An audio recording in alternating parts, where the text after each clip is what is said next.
Hello, everybody. It's Ed Parcaut. I'm here with Francisco Ruvalcaba. Thanks for coming to the studio today. Appreciate it. Thanks for having me. Hey, it's another Tuesday.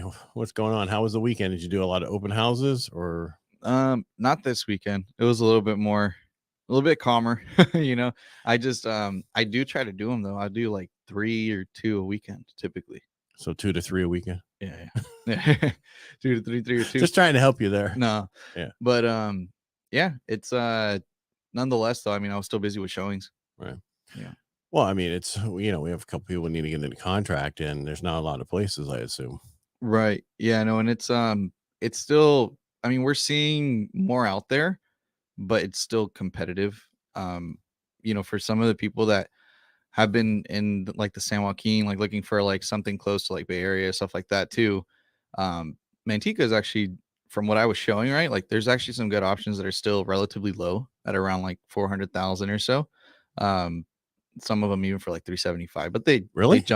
they jump up to 400. Well, the 375, 2-bedroom, 1-bath. Yeah, it'll be a 2-bedroom, 1-bath, but even those, I mean, they're still getting offers at around 400, right? Of course, because people, we price it for this, let the eBay effect happen and let people price it up. Not let's put it on too high so it just sits for 40 days or 90 days. Right. But I believe that sellers are understanding that things are starting to go a little bit more their way as far as like, just being able to say, hey, I'm going to wait till this day, right? And completely shut off like everything else. Or in some cases, they just get a really crazy offer. Like people are getting to that point now where they're realizing like, they just don't want to wait. They don't want to lose the opportunities. Right. And now they're just starting to be like, hey, you know what? I'm going to make my offer as strong as possible up front. And I'll make it strong to the point where hopefully they'll just accept us, right? Before. Right. You don't want to counter back. Exactly. Just good enough. Talk to the agent, get it accepted the first time. It'll be much better. Right. And it's hard to do because, like I said, you have some sellers that are full on like, you know what? I'm firm. I'm waiting until this day. And then that itself creates uncertainty and also higher offers because it's a guessing game and you don't want to lose. Or they're saying, no, we're not accepting offers until Monday. And then it goes into contract over the weekend. Yeah, that happened this weekend, and even that. And we know what that means. Yeah. We're not accepting offers because I have one. Yeah.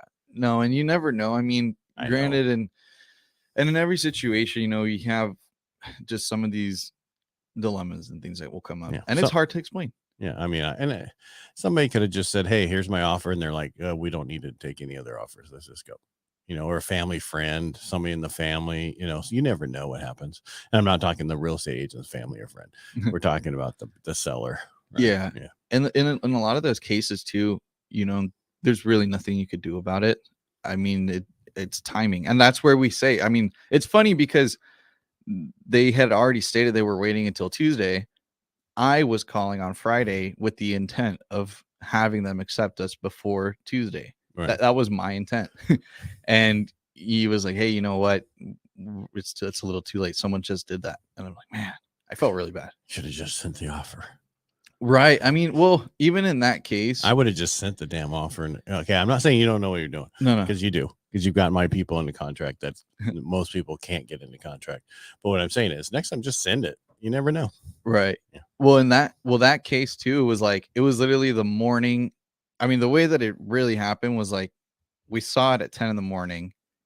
I call him right at 10, and then I get a call back at 11. And I was like, hey, just want to see where everything's at.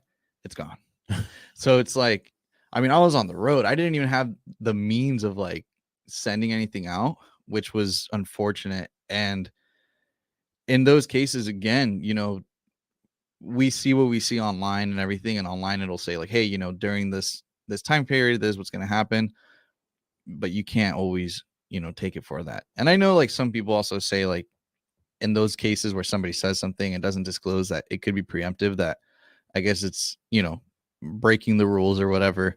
But sometimes it's completely out of control and things just happen. Right. But nonetheless, I mean, we believe in karma, right? And we believe in karma and we, don't want to push or pull anything. Right. Right. So basically just make sure you're ready to go. Make sure you're pre-approved. I had somebody come up to me about buy downs again. And I, normally I run the numbers and buy downs make a great deal. I mean, it's good for you, but also besides just a 2-1 buy down or a 3-2 buy down, just see what you can do with just the rate buy down for the same amount of money. Because that for that client, it was more sense to just do the 1% down, downcrease in the interest rate and keep it there.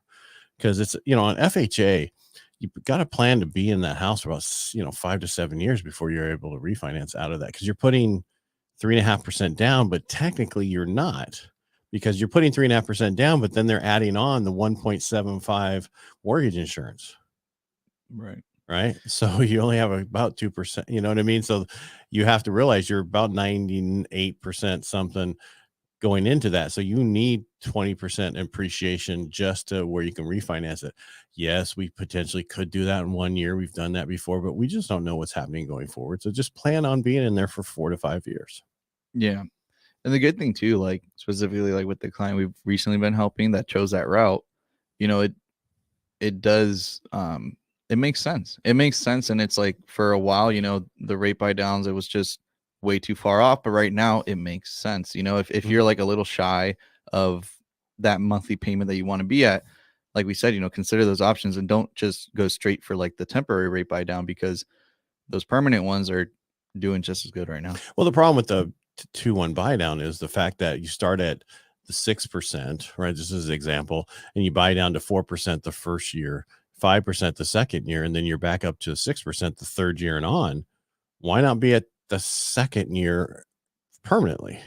Right. I mean, and that way you're saving a couple $100 a month permanently until you refinance.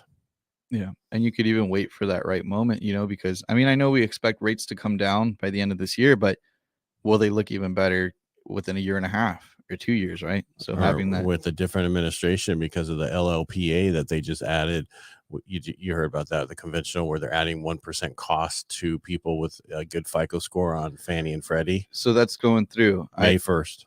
So it's 1% as a cost that's built into the rate. And then on top of that, is it also the extra, like, what was it, like $40 a month of a monthly payment? Well, that's the thing is okay, what rate does it take to absorb that 1% cost? Are you following me here? So if I was at a 6% and now I got to add on a 1% cost factor into my rate, because at 1%, if you times it by the loan amount, so it's a $500,000 loan amount, that's $5,000. I got to absorb $5,000 in cost in my rate. What does that new rate look like? That could be, if I was at 6%, now I'm at 6.25%, I'm at 6.375, because that could be a difference of $75, $150, $250 a month, depending on the size of your mortgage. That's the problem. Getting punished for having good credit. The problem also, and a lot of people are just doing that, but what if I want my max that I can qualify for, and now I'm in on my max, I go to lock it, I'm at my max, and then first happens, well, now you're no longer at that 6, you're at 6.75. Oh, I'm sorry, you don't qualify for this house now, because the Biden administration wants to make sure that the quarter of people out there with a low FICO score get a little bit better rate conventional. That's not, because 75% of all people pretty much have a 700 or plus FICO score now. All the stuff we do, high FICO scores, not low FICO scores. If this was back in 2005 or 4, complete opposite. 3/4 of the people had low FICO scores, and only a quarter had high FICO scores. People have learned how to use their credit properly. There's just a few that don't. Well, it's not about the one, right? It's about the many, as Spock would say. And the most important thing is, why are we to help out one person or the few? Why does it affect the many? Why is that? Why are we putting that back on everybody else? If you want to help them, give them a little credit from the government. You're already giving out money to everybody else. Why not do this? Why do we have to pay for it for them? No, it's backwards. I mean, it's like, essentially, it's just, I'm not responsible for what I do, and please help me. Right. Well, and that's the thing too, is like that kind of incentivizes that sort of behavior. It doesn't make sense. It does. It's this whole last 3 years don't make sense. Yeah. It's a bizarro world. Everything that's up is down, and what's down is up, and what's sideways is the other way. What should be normal is now, or shouldn't be normal is now normal. What? Yeah. It's this, but you got to look at everything they do is about the one and how they're disadvantaged, not about the many and how it can help everybody. And that's the thing is, like I the mean, women and the women that have to compete against biological males. That's, you know what I mean? So if you really look at this administration, it's all about the one and how they're disfranchised compared to everybody else. no, I think it's, and it is one of those things where you have to kind of take a step back and really see it as, again, the way I see it is it's just reversed. It's not leading towards any sort of progression. And especially something like that where, and as we know, like you said, right, a lot of the loan products and everything are asking for those higher rates too. And it's what has created a healthy market that doesn't lead to a collapse, because you have to be qualified, Right. that there's a reasoning for that. Right. Because they did this opposite in the other 2004 to 2006. And why do you think we had such an issue? Oh yeah. Yep. And hopefully it doesn't repeat itself. I mean, at least it's, and again, I mean, at least it's nothing super crazy, but still at $40-$100, it doesn't matter. It's the principle, right? Yes, very much the principle. And still the issue is most people with the lower FICO scores go FHA anyway, right? This is only going to help them to go conventional. Is it really going to make that much more sense to go conventional with a lower FICO score? No, because the mortgage insurance is going to be through the roof. Yeah, right? FHA is still a better option. Right, because it's 0.55 or whatever for mortgage insurance. Conventional mortgage insurance is going to be probably 105 or 125. You know what I mean? Some ridiculous, and that's percentage. It's going to be expensive. Yeah. So you're better off still go to FHA. So what it is, and I said it left and right, it's a money grab. Yeah. So Fannie and Freddie are in conservatorship. They were taken over by the government back in 2007-ish, 8, because they were about ready to go under. So they were grabbed by the government and put in receivership. They've had them forever. They're so profitable, billions and billions and billions of dollars that the government gets to keep. That's why they've never released them. And that's now, again, we find out it's another form of them. How do we get money somewhere else for our ESG? Right.